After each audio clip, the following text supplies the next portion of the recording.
In the name of Allah, the most gracious and the most merciful, my dear students, good morning to all of you. Hope you are well.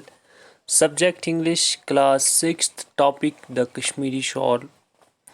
Page number 55.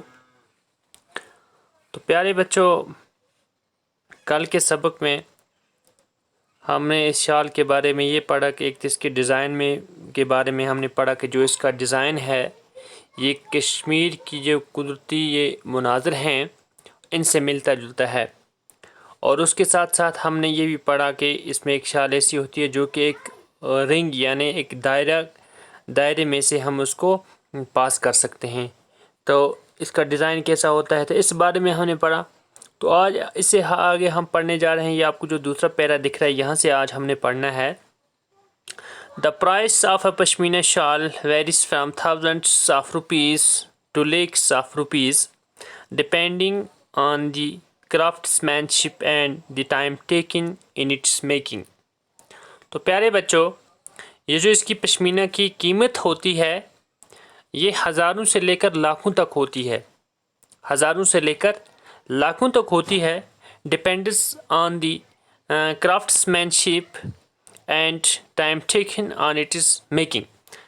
تو یہ جو قیمت اس کی لگتی ہے یہ کس حساب سے لگتی ہے؟ ایک تو اس کے ڈیزائن کے حساب سے لگتی ہے، اس پر کام کیسا ہوا ہے، اور اس کے ساتھ ساتھ کہ اس پر کتنا ٹائم صرف ہوتا ہے، کتنا ٹائم اس پہ صرف ہوا ہے، تو اسی حساب سے اس کی قیمت لی جاتی ہے.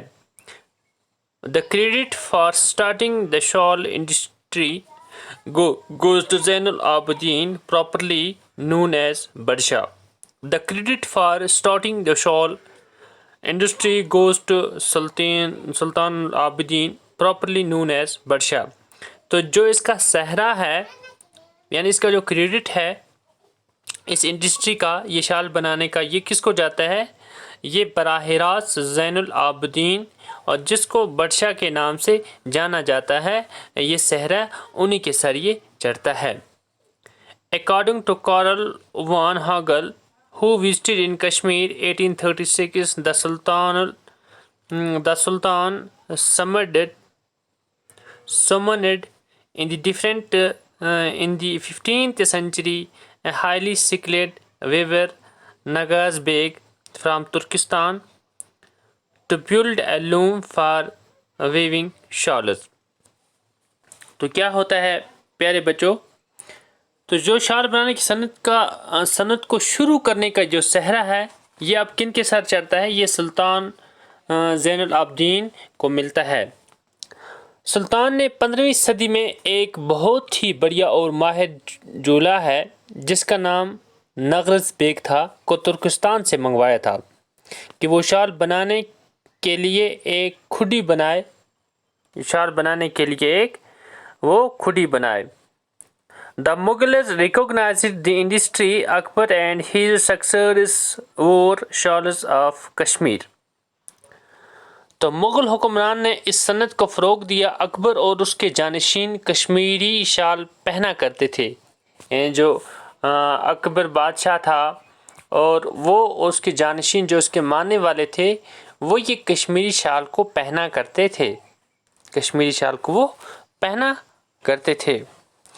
After Napoleon presented a rare shawl of Empress Josephine, shawl has become a craze in finance. The British were the first to develop an interest in Kashmiri woven goods.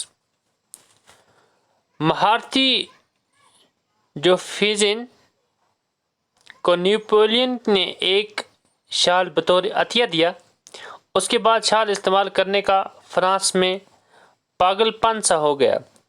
برطانوی لوگ پہلے افراد تھے جنہوں نے کشمیر کی بنی ہوئی شالوں میں دلچسپی لینی شروع کر دی، لیکن برطانیہ اور فرانس نے کشمیری شالوں کی طرز پر شال بنانے شروع کیے. Kashmiri The British were the first to develop and Josephine shawls became a craze in finance. The British were the first to develop an interest in Kashmir woven goods.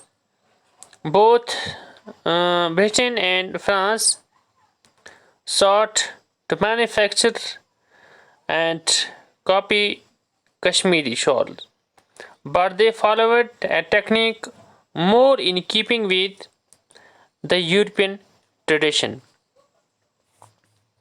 لیکن ان کا طریقہ برطانوی روایتوں پر مبنی تھا.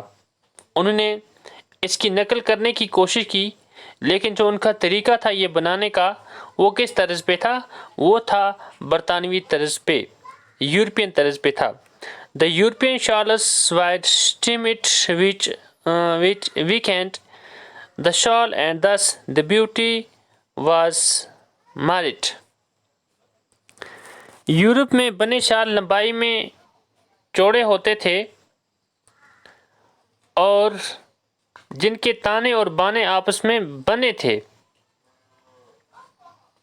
European women performed the Kashmiri shawls whose warp and weft were interwoven and interlocked, making their decorated sections much stronger. Also, the European shawls were woven in several pieces which had then to be sewn together, a technique that was quite different from one followed in Kashmir. It was only during the 19th century that Europeans learned to make a single piece of shawl. تو اس کے ساتھ ساتھ جو European کی لڑکیاں تھیں وہاں کی، تو انہوں نے بھی اب اسی طرح سے یہ شال بنانے شروع کیے.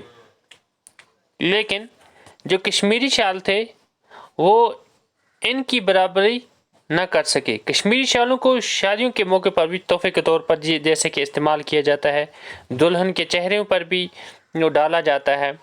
تو اس طرح سے جو یہ کشمیر کی جو شال ہے یہ بہت کافی حد تک مشہور ہے. تو اس کو سب خوشی سے بھی پہنتے ہیں اور یہ بہت ہلکی بھی رہتی ہے. تو پیارے بچوں بس آج اتنا ہی، اور انشاءاللہ کل کی کلاس میں ہم آگے بھی اور بھی پڑھیں گے. تب تک کے لیے خدا حافظ.